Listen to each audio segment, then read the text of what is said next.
164. Estamos en el libro de Miqueas, el libro 33 de la Biblia. Capítulo 1. El Señor es testigo contra su pueblo. Él señala los pecados de la casa de Israel y la rebelión en Jacob. Observemos cuál es el reclamo de Dios a su pueblo y confesemos nuestras rebeliones al Señor. También veamos los lugares altos, porque son altares donde se ofrecen sacrificios no solo a otros dioses, sino también a Jehová. Se constituyen en un acto de rebelión por cuanto no son conforme a la suma de la palabra. Los sacrificios única y exclusivamente debían ser ofrecidos en el templo de Jerusalén. ¿Tenemos nosotros lugares altos? Podemos entender que tenemos prácticas, creencias, doctrinas que no están apegadas a la suma de la palabra. De parte de Jehová el mal había descendido hasta la puerta de Jerusalén. ¿Entendió el pueblo de Dios la causa del cautiverio? En Nahum, el libro de Nahum, capítulo 3, 5, dice, heme aquí contra ti, dice Jehová de los ejércitos, y descubriré tus faldas en tu rostro, y mostraré a las naciones tu desnudez, y a los reinos tu vergüenza. Miqueas capítulo 2. ¿No hacen bien mis palabras al que camina rectamente? Pregunta el Señor.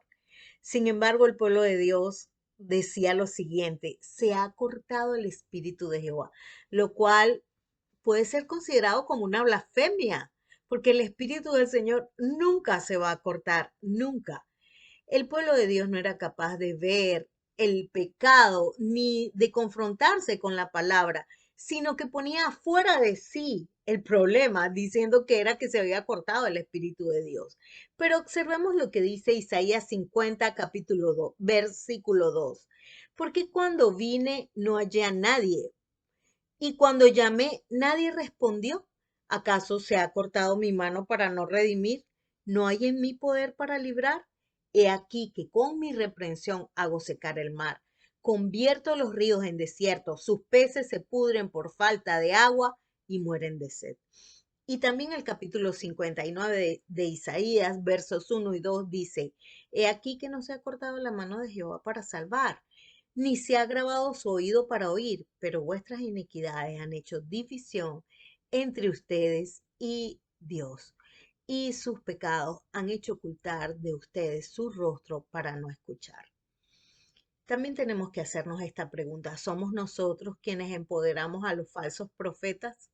Pues sí, el verso 11 dice, si alguno andando con espíritu de falsedad mintiere diciendo, yo te profetizaré de vino y de sidra, este tal será el profeta de este pueblo, decía el pueblo de Dios. Observemos la promesa del remanente y seamos ese remanente. Verso 12, de cierto te reuniré, oh Jacob, ciertamente recogeré el remanente de Israel. Los reuniré como ovejas de borra, como rebaño en medio de su aprisco. Harán estruendo por la multitud de hombres. Miqueas capítulo 3. Tus jefes, dice el Señor, juzgan por cohecho, enseñan por precio. Tus profetas adivinan por dinero y se apoyan en Jehová diciendo, ¿no está Jehová entre nosotros? No vendrá mal sobre nosotros. Edifican con sangre y con injusticia. También veamos las vanidades ilusorias y los falsos preceptos. En lugar de entender su castigo y arrepentirse de su pecado, el pueblo de Dios afirma que nunca lo va a alcanzar el mal. ¿Acaso sucede eso hoy también? Seguro que no sucede. Clamaréis a Jehová y no os responderá. Wow, pero nosotros decimos que Dios no rechaza oración. Sin embargo, estamos advertidos de que Dios está diciendo esto. Serán avergonzados los profetas y se confundirán los adivinos. Y ellos todos cerrarán sus labios. ¿Por qué? Porque no hay respuesta de Dios. La verdadera palabra de poder está en este texto, en el verso 8. Mas yo estoy lleno, decía el profeta, yo estoy lleno de poder del Espíritu de Jehová y de juicio y de guerra y de fuerza para denunciar a Jacob su rebelión y a Israel su pecado. Capítulo 4 del libro de Miqueas. El reclamo del Señor, verso 12. Mas ellos no conocieron los pensamientos de Jehová, no entendieron su consejo, por lo cual los juntó como gavillas en la era. Sin embargo, hay una promesa espectacular de restauración en el verso 2. Vendrán muchas naciones y dirán, venid, subamos al monte de Jehová y a la casa del Dios de Jacob, y nos enseñará sus caminos y andaremos por sus veredas, porque de Sión saldrá la ley y de Jerusalén la palabra de Jehová. Qué hermoso. Aquí también hay un verso en el versículo 5, en este capítulo 4, que debería ser nuestro propósito de vida. Aunque todos los pueblos anden, cada uno en el nombre de su Dios, nosotros con todo andaremos en el nombre de Jehová nuestro Dios eternamente y para siempre. Capítulo 5. Profecía cumplida. Verso 2.